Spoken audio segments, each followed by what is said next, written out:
Guys welcome back to my YouTube channel খুশি official. তো কেমন আছো সবাই? আশা করছি সবাই খুব ভালো আছো, আর আমিও মোটামুটি আছি। আনন্দ মনের মধ্যে অনেক ছিল, যেহেতু অনেক দিন পর ঘুরতে যাচ্ছি। পুরো 1 বছর পর আমি একটা দূরে কোথাও ঘুরতে যাচ্ছি। এই যে আমাদের এদিকে সবার লাগেজ রয়েছে, আর এদিকে আমাকে মা এক গাদা বোতল ধরিয়ে দিয়েছে। আর এই রইলো আমার আউটফিট, যেটা আমাকে আমার মা চয়েস করে দিয়েছে। তো কেমন লাগছে অবশ্যই বলো। তো যাই হোক, তোমাদের সাথে কথা বলতে বলতে আমাদের ট্রেন চলে এসেছিলো হাওড়ার। তো এই যে আমরা বসে পড়েছি, তো দেখতে দেখতে তারপর আমরা হাওড়ায় পৌঁছে গেছিলাম। ট্রেন থামলে আমরা নেমে পড়বো।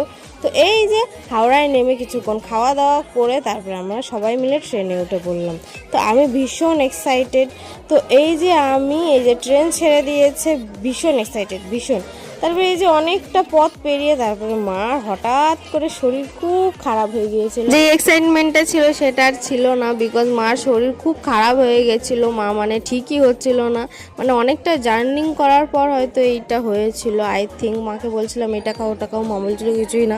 তো মার হয়েছিল অনেকটা বমি আর মাথা। তারপরে জয়ী এসে মাকে একটু সেবা যত্ন করলো, এই যে মাথা টিপে দিচ্ছিল। মা বলছিল জয়ী মাকে একটু মাথাটা টিপে দে, তাই একটু মাথাটা টিপে দিচ্ছিল। তো যাই হোক, তারপরে রাতে ডিনার নিয়ে খেয়ে দিয়ে তারপরে আমি চলে গেলাম দোতলায়, মানে মাঝখানের সিটটায়। আর ওইদিকে মা মামি সব ঘুমিয়ে আছে। তো চলো আজকের মিনি ব্লগটা এখানে শেষ করলাম, টাটা।